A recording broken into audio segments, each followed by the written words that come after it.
Senhoras e senhores, esse é mais um Administração e Sociedade, onde a gente troca uma ideia sobre essa interseção entre sociologia e administração. Pois bem, galera, o tema de hoje é a interação social, mais especificamente os cumprimentos que dizem respeito a essa ordem da interação. Principalmente nos tempos de hoje, que são tempos de pandemia, não é, gente? A gente tem enfrentado situações onde se cumprimentar tem sido algo que teve de se reconfigurar, senão desaparecer, não é? Aquela coisa da gente tocar os cotovelos e por aí vai, né? Então é uma realidade nova e que traz aí à superfície uma discussão, não é? Porque isso incomoda a gente. Então vamos tentar entender por que é que isso tem incomodado aqui com a ajuda da sociologia e posteriormente com o professor Lucas Maia nós vamos tentar fazer uma aplicação à realidade organizacional, tá bem?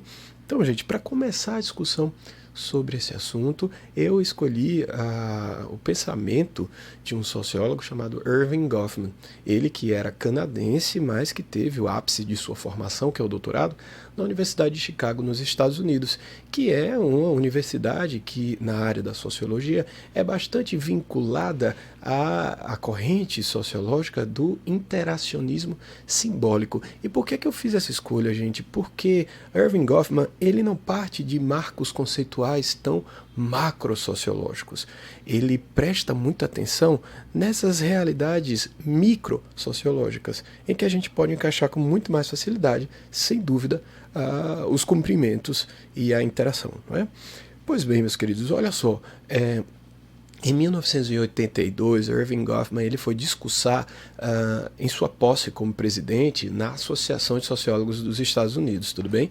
E esse discurso ele ficou conhecido como The Interaction Order, que infelizmente não foi traduzido ainda para o português, mas que se poderia traduzir assim de forma livre, né? Como a ordem da interação. Por que a ordem da interação? Porque foi onde ele analisou o que haveria de essencial nessa interação, nesse fenômeno da interação, não é? E ele chega à conclusão de que a interação é algo sui generis. O que quer dizer isso, gente? Que a interação tem uma estrutura própria que não depende diretamente dos indivíduos com caras subjetivas, não depende diretamente de mim, não depende diretamente de você, tá certo? É lógico que para que esse fenômeno se realize e se dê, ele vai precisar ser um fenômeno que se dá entre dois ou mais indivíduos, mas ele tem regras que independem desses indivíduos, de modo que a gente reconhece facilmente uma interação que não está acontecendo conosco, tudo bem? Então vamos lá, gente. Dá para conceituar a interação e junto com ele eu anotei aqui, a gente poderia dizer que é quando você tem uma situação em que dois ou mais indivíduos se encontram em presença de suas respostas físicas respectivas, tá bom? Tranquilo até aí, não é? E olha só, gente, é tão um fenômeno sui generis, ou seja, que possui suas estruturas próprias, que a gente pode até dizer que as regras, a gente pode classificar as regras, diferenciá-las. Olha só, existem regras de interação que são regras substantivas, são aquelas que, como se diz no direito, estão positivadas, tá certo? Há um código de etiqueta que faz com que você tenha que se comportar de determinada maneira na hora de interagir com outro indivíduo dentro daquele espaço, por exemplo, numa escola, numa prisão e por aí vai. Tudo bem? E também há as regras práticas, ou seja, quando a gente encontra alguém na rua e faz aquele elogio estético à pessoa, não haveria nenhum tipo de sanção se nós não o fizéssemos, mas a fineza, né? A fineza, já diriam os franceses, a fineza obriga, né? E isso são regras práticas. Se você não fizer, não quer dizer que você vai sofrer uma sanção, mas convém que você as faça, que você identifique algo que está melhor na aparência de uma pessoa e por aí vai, não é, gente? Pois bem, até aqui nós vimos que há uma estrutura, sim, própria, que é portadora de regras, né? Nesse fenômeno da interação social, tudo bem? E olha só, gente, agora eu vou vincular com um pensamento um pouco mais geral do Erving Goffman. Os sociólogos normalmente têm uma teoria sobre a modernidade, tudo bem? E é aí que eu quero chegar. Olhem só, para Irving Goffman, a modernidade ela tem uma grande característica que é a característica da sacralização do indivíduo, ou seja, tornar o indivíduo um objeto de culto, tudo bem? Sacralizar é isso, né? E, aliás, ele está partindo das ideias de Émile Durkheim, o clássico da sociologia francesa, né? Quando ele faz a distinção entre o sagrado e o profano. O que seria o sagrado? É tudo aquilo que sofre que é protegido por interdições, tá certo? Tudo aquilo, o sagrado seria tudo aquilo que é protegido por interdições. Como assim, gente? É interditado que a gente se comporte da maneira que nos comportaríamos num bar, por exemplo, diante de um altar, né? Numa igreja católica, numa igreja evangélica, né? num templo, um bandista, e por aí vai. Tudo bem? Então, ali está posto o sagrado, ou seja, aquilo que está protegido por interdições. Você não pode se referir àquilo de certa maneira, você não pode ver aquilo da maneira que você simplesmente quer ver. Não, você tem que obedecer a todo um ritual, tudo bem até aí? E olha só, ele transpõe essa diferenciação entre o sagrado e o profano, que parte da sociologia de Durkheim, e transpõe a modernidade, caracterizando-a como, olha, há um novo sagrado aí, nessa tal de modernidade, que é o sagrado orientado ao indivíduo, que não quer dizer que é o professor Josué, que não quer dizer que é Carlos, que é José, que é Maria, vocês que estão assistindo em geral, não são essas caras, mais uma vez, essas caras subjetivas, não se trata disso, mas uma ideia abstrata de indivíduo, que pode ser qualquer um de nós, tudo bem? Tanto é que, olha só, vamos voltar para o cumprimento e vamos observar essa teoria da modernidade de Irving Goffman. Se a gente encontra um desconhecido na rua, a gente o cumprimenta, tá certo? Se ele não cumprimenta de volta, o que é que acontece? A gente vai julgá-lo, a gente vai se chatear e por aí vai. Normalmente, claro que vai ter quem diga que, não, para mim não faz a menor diferença, mas para a maioria de nós vai ser uma situação extremamente constrangedora. Mas, olha só, se nós pararmos para pensar, nós conhecemos essa pessoa? Não, então por que que isso acabou nos afetando? Olha só, porque aquela pessoa ela não obedeceu ao ritual que está presente na interação, não é?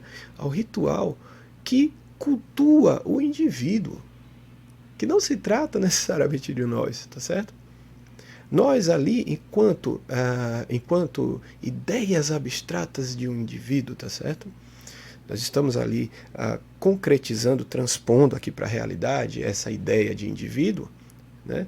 Nós estamos machucados não só subjetivamente, mas estamos machucados supraindividualmente também, porque há uma estrutura que faz com que o indivíduo seja cultuado e que não foi respeitado ali por meio do ritual adequado. Vocês estão entendendo, gente? É por isso que nos dói, nos dias de hoje, a gente ter que ressignificar os cumprimentos, né? Sobretudo com as pessoas com as quais nós trocamos os mais cálidos afetos, né? Com as quais nós temos maior proximidade. Tudo bem? Então, olha só, agora vamos lá com o professor Lucas Maia, vamos ver se a gente consegue aplicar isso na realidade organizacional. Você é aluno de administração e o interessado, hoje a minha conversa com o professor mestre Josué Maia sobre cumprimentos, principalmente nesses momentos atuais de pandemia.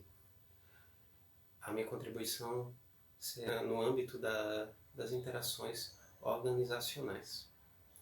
Então, segundo um estudioso em comunicação chamado François Coren, a interação é a condição necessária para a existência organizacional. Então, se a interação é a condição necessária para a existência organizacional, também nos leva a entender que qualquer desequilíbrio, barreira, ruído nos ritos de interação, ou por que não dizer nos próprios cumprimentos da organização, pode interferir na sua própria existência.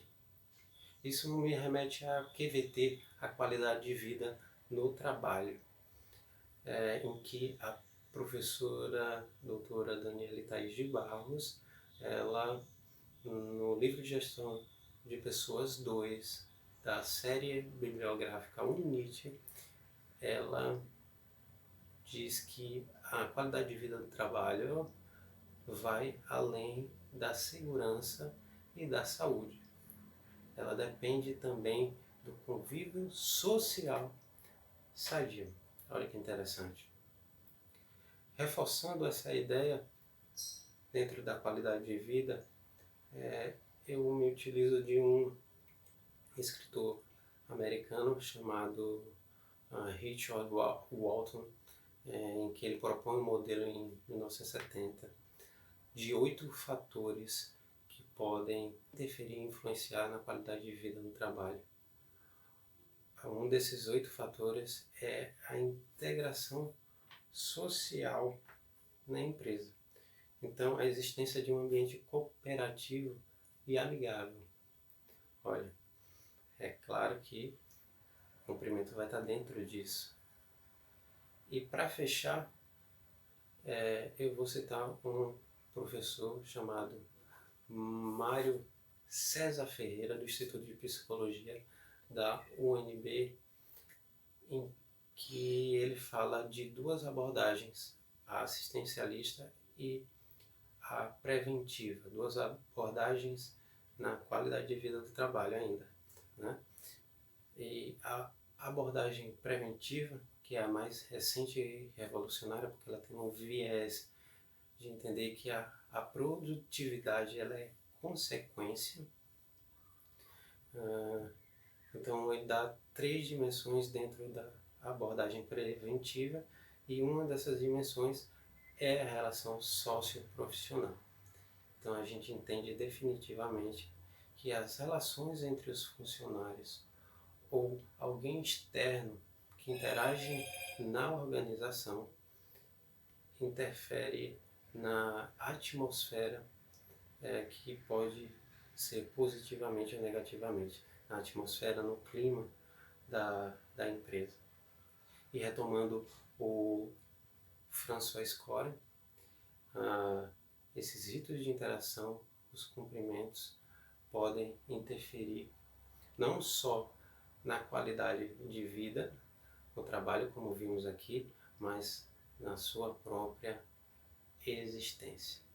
Valeu por mais essa oportunidade. Até mais.